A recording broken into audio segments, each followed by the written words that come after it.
Hey guys, it's Kathy and welcome back to the channel. Today, I'm going to share with you my top 5 tips for a successful homeschool. This is actually a part of a collab. It's hosted by Jessica from the Waldock Way as well as Amber from Rooted in Rest. And I'm so happy to be a part of this, guys. It is like a playlist of like tons of homeschool moms sharing their 5 tips for a successful homeschool. So I want to share my tips with you guys. But before we get into that, if this is your first time stopping by, thank you so much for stopping by the channel. My name is Kathy. I'm a homeschool mama of 2 little girls, and I enjoy sharing all things homeschool, motherhood, lifestyle, and some fun DIYs right here on the channel. So if you're into that, then please feel free to like, subscribe, and hit that notification bell so that you do not miss out on any new videos from myself. I post new videos every Tuesday, Thursday, and Saturday right here on the channel. All right, so let's go ahead and get started with tip number 1. All right, so my very first tip for a successful homeschool is to prepare. If you can prepare ahead of time, things will be great. And what I mean by that, I'm not talking about having like months of curriculum done or things done. I'm talking about the Sunday before the week starts, the night before, or even while your kids are eating breakfast, you go upstairs or go to your homeschool room or go to your little homeschool nook area and you start cutting out the things that need to be cut out or place their things out, gather all the craft supplies, gather all the science supplies, just have everything gathered in one place. That way you don't have to do a lot of, hold on guys, I'll be right back. Let me go grab the beans so we can plant them. Hold on, let me go get the paper towels. You know, you have everything together, or at least you know what you're going to need. So again, I like to do Sunday. I plan out my week. I plan out what we're going to do for the week, what lessons we have for the week. And then I have a note section where I write out what extra things we need to go along with the assignments that we're doing. So I do that on Sundays and I have that ready. Now, I don't always cut out all of the activities on Sunday night, but I know what I need. So again, while they're eating breakfast in the morning, I could like sit there while they're doing some little handicraft things or like independent time. I can sit and cut out things or gather things or something like that. But guys, prepare as much as you can. And since we're talking about prepare, I have a word that rhymes with prepare for tip number 2. That is compare. Do not compare yourself to other homeschool moms. We love watching each other on YouTube. We love watching each other on Instagram and seeing what other homeschool families are doing.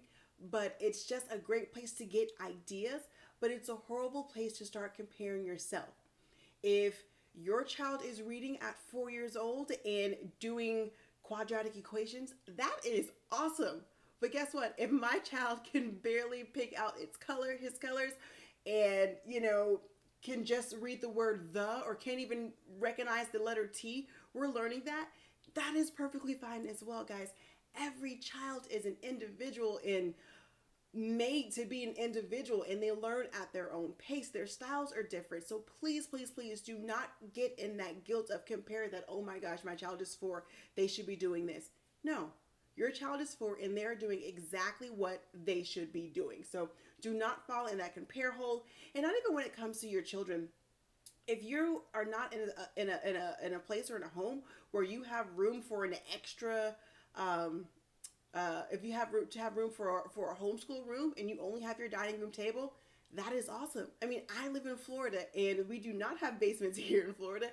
And then I see these people with these gorgeous, huge basements, like homeschool rooms and all this space and the walls and the this and the that.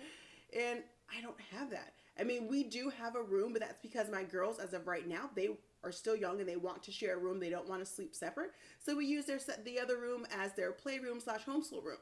But guess what? If you don't have that and you have a homeschool table or a homeschool drawer or a homeschool filing cabinet, then that is perfectly fine. Do not compare, or do not let the comparison like make you feel bad about yourself. Number 3, I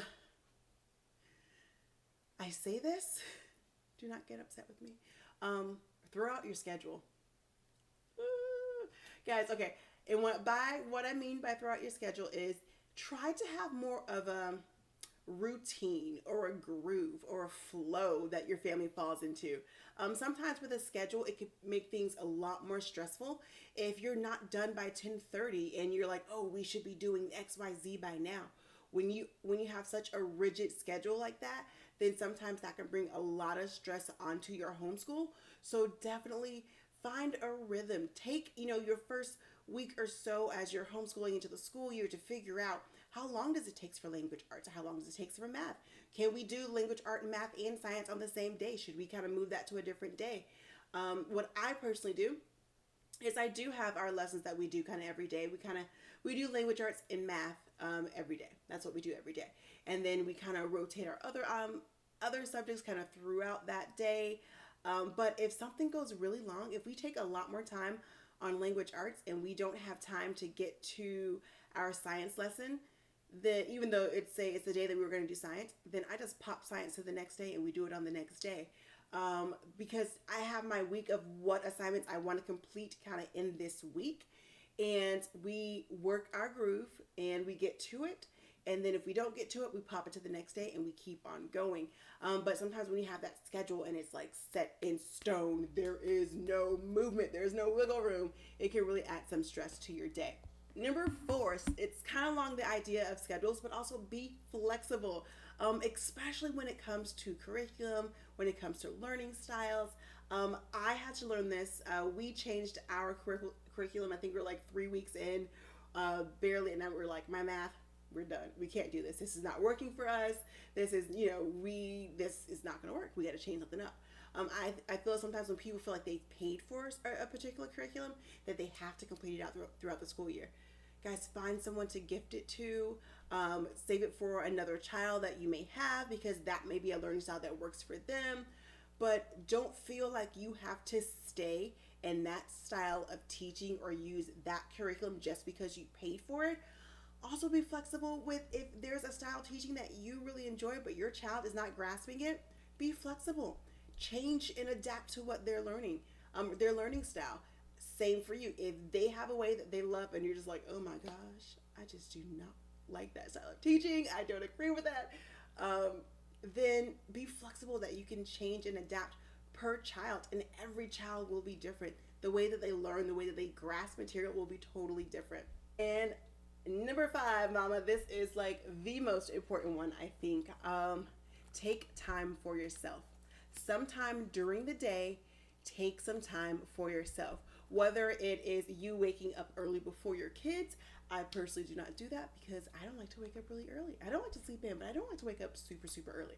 My youngest wakes up around 6:37 and I'm up at that time. So me waking up at 5:30, not gonna happen. So what I do is, after we're done with school, after we're done with lunch, then mama has about an hour that I can kind of sit and do whatever I need to do, whether it is just kind of sit and scroll my phone on Instagram, or sit and make phone calls, or do whatever. I just take time for myself.